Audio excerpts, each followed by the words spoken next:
तो छात्रों, जैसा कि हमने आपसे कहा था कि आज का क्लास हम लिमिट मतलब सीमा के बारे में आपको बताएंगे। तो इसमें बहुत सारी स्थितियां आती है। जैसे मान लीजिए कि हम लिखते हैं 1/2 स्क्वायर 1/2 क्यूब 1/2 का पावर 4 1/2 का पावर 4 1/2 का पावर 5 1/2 का पावर 6 बढ़ते जा रहा है। लेकिन इस पर गौर कीजिए कि ये मान जैसे जैसे पावर बढ़ते जा रहा है तो क्या मान यह बड़ा हो रहा है कि छोटा हो रहा है? यह मान छोटा हो जा रहा है। 1/2 से छोटा हो गया, 1/4 से छोटा हो गया, 1/8 छोटा हो जा रहा है। तो हम देखते हैं कि यह धीरे धीरे इतना छोटा हो जाएगा कि यह एकदम जीरो के नजदीक पहुंच जाएगा, जीरो के नजदीक पहुंच जाएगा।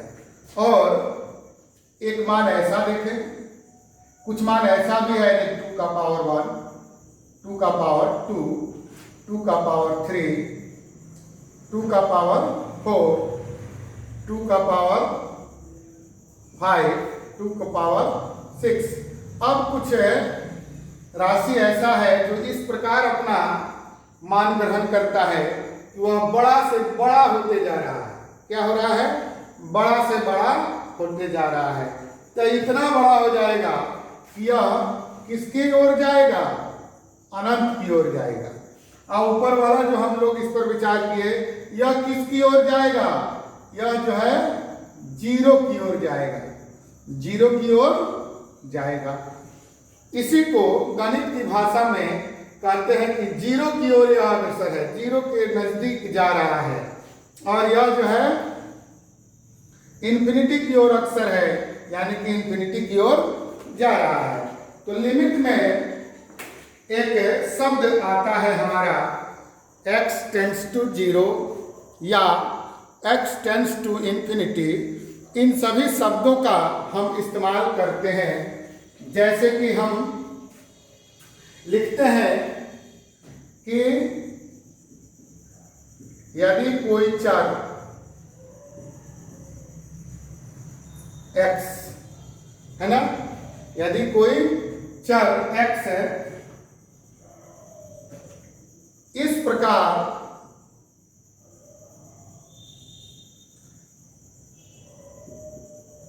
यदि कोई चर x छोटा से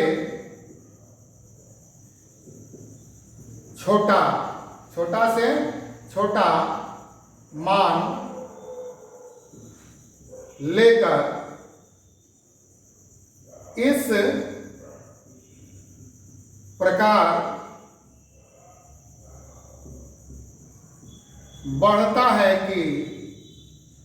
इस प्रकार बढ़ता है कि x का मान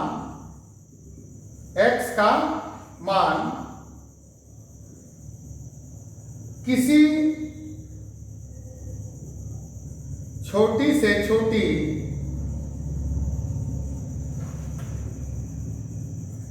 धनात्मक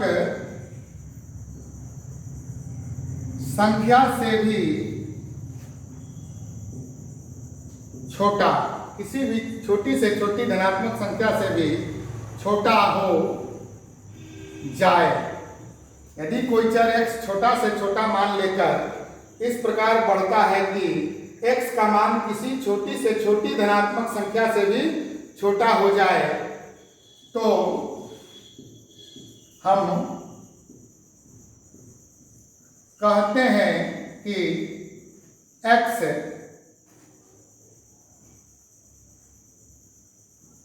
शून्य की ओर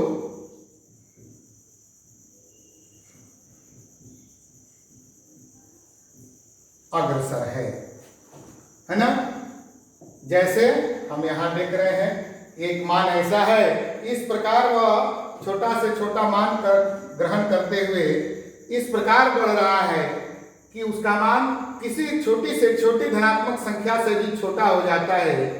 तो इसको हम कहा जाता है कि x शून्य की ओर अग्रसर है, जिसे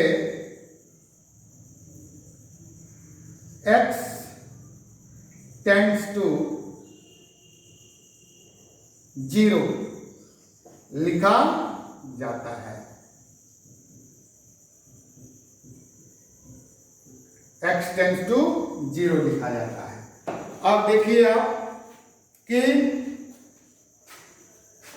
इसे x टेंड्स टू 0 लिखा जाता है। अब जो है, अब उसका मान हम लोग देखते हैं कि अब बड़ा से बड़ा मान लेता है ना, बड़ा से बड़ा मान लेता है।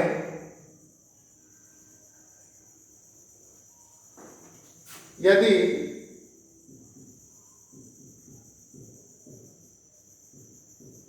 कोई चर x है ना बड़ा से बड़ा मान लेकर, बड़ा से बड़ा मान लेकर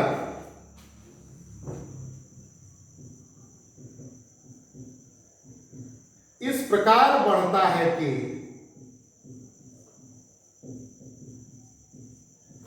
इस प्रकार बढ़ता है कि x का मान किसी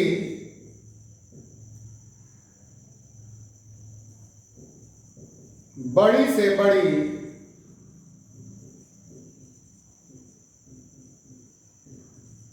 धनात्मक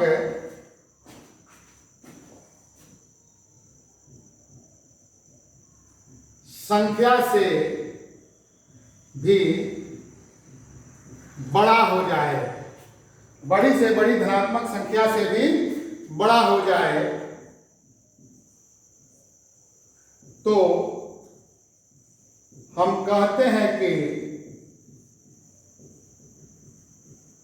x अनंत की ओर अग्रसर है। x अनंत की ओर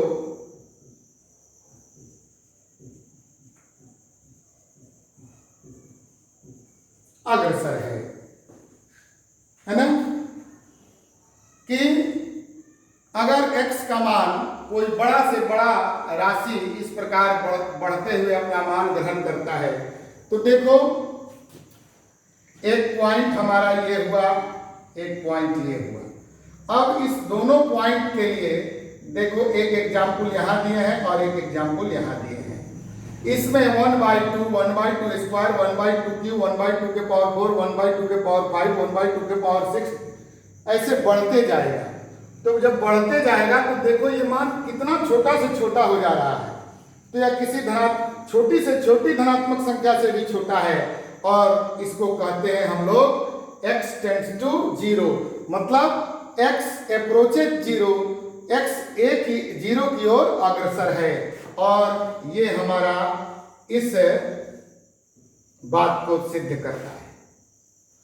फिर यहां देखो 2 का पावर बढ़ते बढ़ते, मतलब कोई वेरिएबल का ही ना मान 2 कोई संख्या रखेंगे, तो अब इसका भी मान बढ़ते बढ़ते इतना बड़ा होते जा रहा है कि बड़ी से बड़ी धनात्मक संख्या से भी बड़ा इसको हम इमेजिन कर सकते हैं।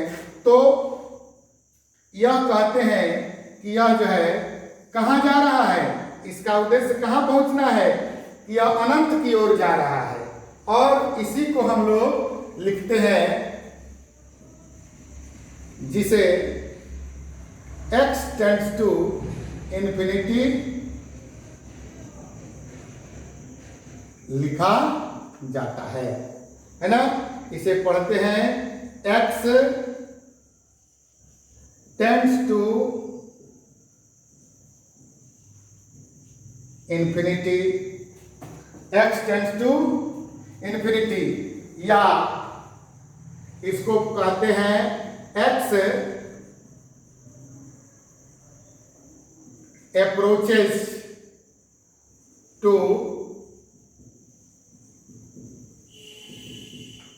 Infinity, x approaches to infinity, x एक की ओर अग्रसर, इंफिनिटी की ओर अग्रसर है। सब का मतलब हो गया कि x अग्रसर है इंफिनिटी की ओर, मतलब बिल्कुल इंफिनिटी नहीं है, यह इंफिनिटी की ओर रुख किए हुए है। x टेंड्स टू 0 लिखा जाता है, इसको पढ़ते हैं हम लोग x tends to 0, x tends to 0, या x अप्रोचेस टू 0, है ना।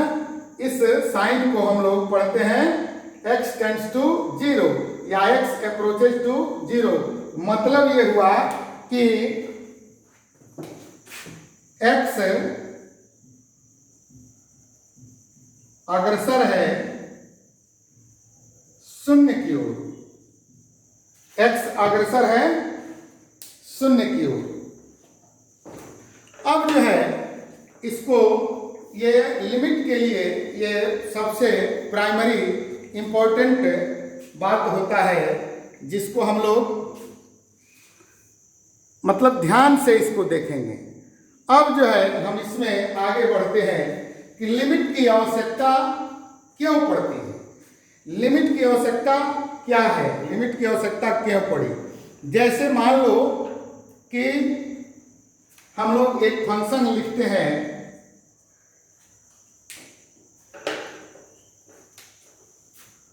y equal to f x equal to 2x minus 1। तो x के कुछ खास मान हम देते जाएंगे तो y का मान हमारा अलग अलग मिलता जाएगा। f2 देंगे, यह हो जाएगा 2 इंटू 1 माइनस 1 इक्वल टू 3 हो जाएगा। f3 देंगे तो इसका value 2 into 3 minus 1 equal to 5 हो जाएगा। 4 देंगे तो 2 इंटू 4 माइनस 1 इक्वल टू 7 हो जाएगा। ठीक है, इसी तरीके से हम लोग एक दूसरा फंक्शन देखते हैं y equal to 2x, y equal to 2x, चाहे इसको ऐसे लिखें y equal to f x equal to 2x। तो हम लोग x की जगह 1 रखते हैं तो 2 इंटू 1 इक्वल टू 2 आता है। 2 रखेंगे तो 2 इंटू 2 इक्वल टू 4 आता है। 3 रखेंगे तो 2 इंटू 3 इक्वल टू 6 आता है। 4 रखेंगे तो इसको 2 इंटू 4 इक्वल टू 8 आता है ना। इस तरीके से फंक्शन के लिए, किसी भी फंक्शन में हम देखते हैं कि x के किसी भी मान के लिए फलन का कोई ना कोई मान निश्चित तौर पर आता है, एक निश्चित मान y का मिलता है, यानी रिजल्ट निश्चित मिलता है। लेकिन कभी कभी हमारे पास कुछ ऐसे भी फंक्शन आ जाएंगे, जैसे एक फंक्शन ये देखे, दूसरा फंक्शन ये देखे, हमारे पास दूसरा एक ऐसा फंक्शन आ जाएगा, जैसे हम लिखते हैं कि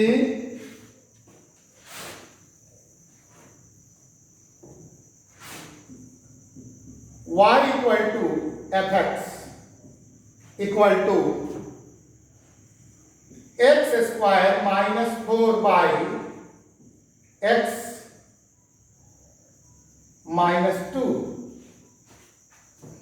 तो फंक्शन के किसी खास मान के लिए फंक्शन के किसी खास x के, यहाँ वेरिएबल जो x है, x के किसी खास मान के लिए इस फंक्शन का वैल्यू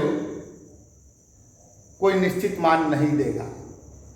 जैसे कि मान लीजिए 1 2 3 यहाँ रखते हुए हमको निश्चित मान मिलता गया, लेकिन कभी ऐसा फंक्शन हमको मिल जाएगा जिस पर वेरिएबल के किसी खास मान के लिए वह एक निश्चित वैल्यू नहीं देगा। तो वैसी परिस्थिति में फंक्शन का हमारा मान कैसे निकलेगा? वैसी परिस्थिति में हमारा फंक्शन का मान नहीं निकलेगा। तो ऐसे ही प्रश्नों को सॉल्व करने के लिए हम लोग फंक्शन का डायरेक्ट मान न निकाल करके हम लोग उसके सीमांत मान की, लिमिटिंग वैल्यू की गणना करते हैं, है ना। We know that for any value of variable x, some functions are as for any value of x it gives any certain or finite value, but sometimes we meet with such type of functions in which for any particular value of variable x we cannot get a finite value। x के variable x के किसी निश्चित खास value के लिए इस function का मान नहीं निकल पाएगा। जैसे देखो, अगर हम x की जगह 2 लेते हैं तो क्या हो जाएगा? x square minus 4, x square minus 4, तो x स्क्वायर माइनस 4 है तो 2 लेंगे तो 2 स्क्वायर माइनस 4 बाई 2 माइनस 2, तो ये हो जाएगा 4 माइनस 4 बाई 2 माइनस 2, यानी कि यह हो गया हमारा 0 बाई 0। यह हो गया 4 minus 4 by 2 minus 2 equal to 0 by 0। क्या हो गया? 0 बाई 0 के रूप में आ गया। तो हम ये कहेंगे कि भाई अब तो यह जो है इनडिटर्मिनेट फॉर्म हो गया, अनडिफाइंड हो गया, है ना। यह हो गया अनडिफाइंड, मतलब अपरिभाषित। यह हो गया अपरिभाषित फॉर्म में आ गया। तो इसका हम ऐसा फंक्शन जब आया हमारे सामने तो हमने महसूस किया कि फंक्शन का डायरेक्ट मान नहीं निकाल करके अब हमको उसका लिमिटिंग वैल्यू निकालना पड़ेगा। क्या निकालना पड़ेगा? लिमिटिंग वैल्यू निकालना पड़ेगा। और उसी को हम लोग सीमांत मान के लिए अब इसका हम लोग काम करने लगे। जैसे मान लीजिए कि इसको अगर बनाना था तो y equal to f x is equal to x square minus 4 by x minus 2। अब इसका लिमिटिंग वैल्यू निकालने के लिए हम लोग आगे जब बढ़ते हैं तो इसमें एक रूल दिया जाता है। यहाँ पर अभी तत्काल बता रहे हैं, जब आएगा अगले चैप्टर में, जब इसको आएंगे तो इसको हम डिटेल्स में बताएंगे। अभी एक नॉर्मल एग्जाम्पल देकर के हम बता रहे हैं कि यह अनडिफाइंड रूल इनडिटर्मिनेट फॉर्म में आ गया। क्या लिखते हैं इसको? इनडिटर्मिनेट फॉर्म में आ गया। यह आ गया आपका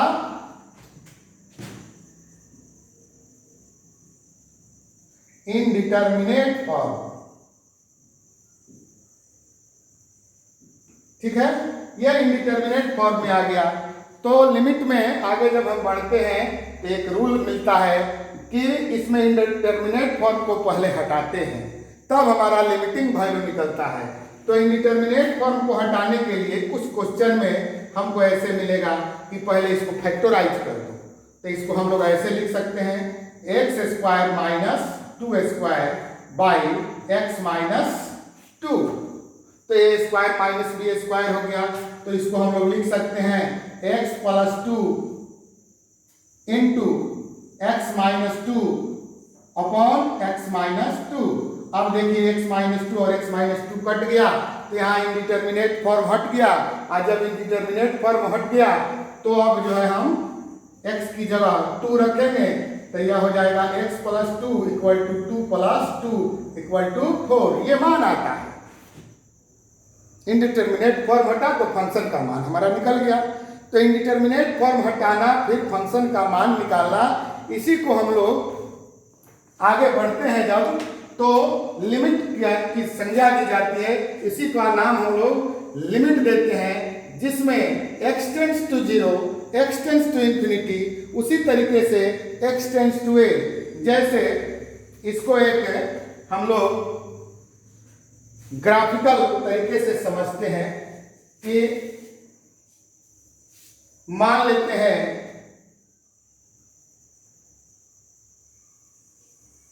कि यहां एक कर्व है ना। अब इस कर्व पर यहां कोई पॉइंट है A और यहां कोई पॉइंट है B, है ना। और इस पॉइंट A से गुजरते हुए कोई रेखा है AL, गुजरती है कोई रेखा है AL। अब जो है और A से गुजरता हुआ और कोई रेखा है हमारा AB। अब यहां से हम देखते हैं कि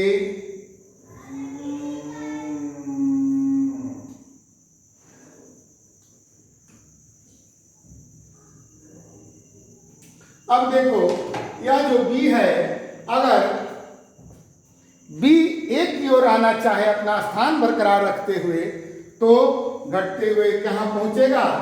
B1 पर पहुंच सकता है, यहां B2 पर पहुंच सकता है, फिर B3 पर पहुंच सकता है। इस तरीके से B अगर अपना स्थान बरकरार रखते हुए अगर एक की ओर आना चाहे तो धीरे धीरे उसकी स्थिति AL की ओर हो जाएगी, उसकी स्थिति AL की ओर हो जाएगी, है ना। अब जो है हम देख रहे हैं कि जब B टेंड्स टू A, यहां मान लीजिए कि यह जो कर्व हम दिए हैं, ये कर्व को आप कोई नाम दे सकते हैं, है ना। इस कर्व का कोई आप नाम दे सकते हैं। मान लीजिए कि कोई कर्व है, कर्व को C लिखते हैं तो C ले देते हैं, है ना। तो यहां लिखते हैं कि when B tends to A, B जब A की ओर आ रहा है, when B tends to A, जब B A की ओर अप्रोच कर रहा है, तो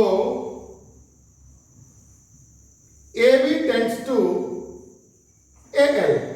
देखो यहां गौर से इस फिगर पर ध्यान दो कि जब B हमारा A की ओर आना चाहता है, B हमारा A की ओर आना चाहता है, तो AB जो है L की तरफ आना चाह रहा है, AL की तरफ आना चाह रहा है। किस रास्ते से आना चाह रहा है? When B tends to A, then AB tends to AL, है ना। Through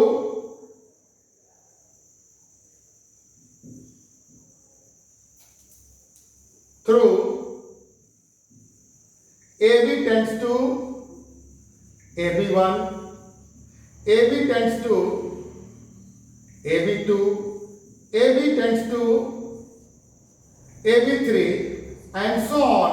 ऐसे बढ़ते हुए कितने सारे पॉइंट को गुजरते हुए वह कहां पर कोइंसाइड कर जाएगा? AL में कोइंसाइड कर जाएगा। दैट इज एंड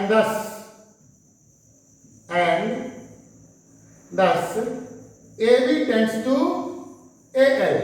देखो यहां फिगर पर ध्यान दो कि कोई कर्व है C, उस कर्व C पर कोई बिंदु है A और A से गुजरने वाली कोई रेखा AB है जो उस कर्व को B पॉइंट पर काटती है ना। अब B बिंदु जो है उस कर्व पर मूव कर रहा है, मूव करके A की ओर आना चाहता है ना। तो वह जो AB पॉइंट, AB रेखा है, AB लाइन जो है वह कितने तरीके के कितने स्टेप को पार करते हुए आ रहा है, AB1, AB2, AB3, है ना, AB4 point dot dot dot आगे बढ़ते हुए AB कहां तक चला जाएगा, वह AB जो है चला जाएगा आपको AL तक। इसको कट करते हुए नहीं, AL को हम लोग ऐसा फिगर में हम देते हैं, फिगर बनाने में थोड़ा सा हम कमजोर आदमी हैं। ये स्पर्श रेखा है, टेंजेंट है, और यह C जो है इसका कर्व C है। तो हम लोग देखते हैं कि जब B tends to A, AB tends to AL, है ना, दैट इज, इसी को कहते हैं that is limiting position of AB is AL. Limiting position of AB is AL when B tends to A. इसी कंसेप्ट से हम लोग धीरे धीरे, है ना, लिमिट की ओर बढ़ते हैं और लिमिट में हमारा आगे का कार्यक्रम बढ़ता है। तो हम देखते हैं कि लिमिट में हमको ये ध्यान देना है कि x टेंड्स टू 0, x 0 की ओर अग्रसर है। तो कैसे अग्रसर है, तो एक ऊपर में ही पहले एग्जाम्पल से शुरू किए हैं। x टेंड्स टू इन्फिनिटी या इन्फिनिटी की ओर अग्रसर है, तो कैसे है, एग्जाम्पल नंबर 2 में ऊपर दिए हैं। दोनों को अभी चूंकि भाषा ज़्यादा लिखना था तो हम हिंदी में ही लिख दिए, चूँकि मेरे यहाँ जो छात्र जो है ज़्यादा हिंदी समझ पाते हैं, लेकिन फिर आगे का जो रूल सब है सब अंग्रेजी में भी दिया जाएगा और हिंदी में भी दिया जाएगा, समय ज़्यादा लगता है ना।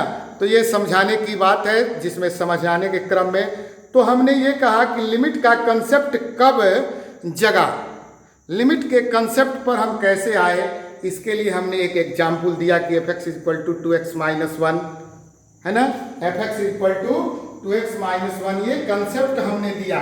और इस कंसेप्ट में देखा कि x के मान के लिए, वेरिएबल के मान पर इस फंक्शन का कोई ना कोई निश्चित मान जरूर आता है। यहाँ भी एक फंक्शन हमने लिया और देखा कि वेरिएबल x के किसी मान के लिए इसका भी फंक्शन का कोई ना कोई एक निश्चित मान जरूर आता है, निश्चित मान आता है। लेकिन कभी कोई फंक्शन ऐसा भी आ जाएगा जैसे x square minus 4/x minus 2 आ गया, तो x के खास मान पर, खास मान की अब बात करते हैं। अब खास मान क्या है, यहाँ 2, तो 2 अगर देते हैं तो इसका मान इनडिटर्मिनेट फॉर्म में चला जाता है या अनडिफाइंड रूप को धारण कर लेता है, यह परिभाषित हो ही नहीं सकता। तब तो है मैथमेटिशियन इसमें अपना काम किए और इस पर बहुत सारा रूल्स निकला जिसको हम आगे के क्लास में, आज ये फर्स्ट लेक्चर है introduction, just introduction to limit. तो इसको बनाने के लिए हमने कहा, गणितज्ञों ने कहा कि इसको पहले क्या करो, फैक्टराइज कर दो, न्यूमरेटर और डिनोमिनेटर में जो पॉसिबल हो उसको फैक्टराइज करो, जो कॉमन फैक्टर है उसको कैंसिल आउट करो, और कॉमन फैक्टर कैंसिल आउट करने के बाद जो बच जाता है उसमें x का मान रखो, तो जो रिजल्ट आता है वो रिजल्ट उस फंक्शन का मान देगा। तो यहीं से हमारा लिमिट का कंसेप्ट डेवलप होता है। जैसा हमने इस फिगर में भी आपको बताया कि कोई कर्व है C, है ना, और C कर्व पर कोई पॉइंट है A जिस पर कोई टेंजेंट AL है, और इस टेंजेंट AL है और A से कोई लाइन है जो इस कर्व को B पर काटती है। लेकिन अगर B अपना पोजीशन बरकरार रखते हुए A की ओर आना चाहे, B अपना पोजीशन बरकरार रखते हुए A की ओर आना चाहे, तो धीरे से घसक के B1 पर आएगा, फिर घसकते हुए कहाँ आएगा, B2 पर आएगा, फिर घसकते हुए B3 पर आएगा, फिर घसकते हुए ऐसे ऐसे बहुत सारे पॉइंट्स पर वह पहुंचेगा और तब आकर के इस AL में कोइंसाइड कर जाएगा, है ना। यानी कि हम लोग कहते हैं कि AB tends to AL, that is, इसको कहते हैं that is limiting position of AB is AL when B tends to A। जब B एक की ओर अपना पोजीशन बनाए रखते हुए एक की ओर अग्रसर होता है तो ए विल एल की ओर अग्रसर हो जाता है। आज इतना ही, और अगले क्लास में हम, ये लेक्चर 1 है आपका, लिमिट लेक्चर 1, तो अगले क्लास में आपको हम बताएंगे कि इसमें आगे और क्या क्या है। बहुत सारी बातें हैं, अभी तो जस्ट आज इंट्रोडक्शन दिए हैं लिमिट के लिए, तो हम आगे इसमें चलेंगे और आगे। धन्यवाद, आपका दिन शुभ हो और लॉकडाउन में सभी रहें और हमारे चैनल को लाइक और सब्सक्राइब जरूर करेंगे। हम उम्मीद करते हैं कि आपके लिए ये जितना भी हम प्रयास कर रहे हैं आपके लिए लाभप्रद होगा और आप उसका लाभ जरूर उठा रहे होंगे या उठाएंगे। और अगर इसमें कहीं कोई त्रुटि हो जाती है, हो सकता है कुछ स्पेलिंग मिस्टेक हो जाए या कोई अंक लिखने के क्रम में, चूँकि हम लोग इसमें डाटा का महत्व रहता है कि डाटा मेरे मोबाइल में कितना खर्च हो रहा है, कितना काम करेगा, तो थोड़ा उसके हिसाब से स्पीड मेंटेन करते हैं। तो कुछ गड़बड़ी हो जाए आप अपने स्तर से भी सुधार सकते हैं और या हमको कमेंट में लिखेंगे तो हम उसको फिर रेक्टिफाई कर देंगे। ठीक है, जय हिंद, जय भारत, और आप सबों का दिन शुभ हो। लॉकडाउन में रहें, सुरक्षित रहें, स्वस्थ रहें, यही हमारी भगवान भोलेनाथ से शुभकामना है।